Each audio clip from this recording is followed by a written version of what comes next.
கன நித்திரையின் ஆவிக்கு நீங்க என்ன செய்யக்கூடாது.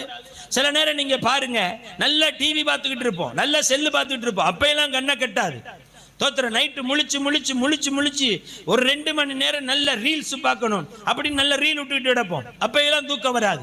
அப்படியே எடுத்து இந்த 2 மணி நேரம் நம்ம பைபிளை உட்காந்து படிப்போம்னு நீங்க உட்காந்து படிச்சு பாருங்க, படுத்து கிடந்துட்டு செல்ல நோண்டும் போது வராத தூக்கம், உட்காந்துட்டு நீ பைபிளை தொட்டேன்னா உனக்கு ஆட்டோமேட்டிக்கா சொங்கன்னு வந்து இறங்கும்.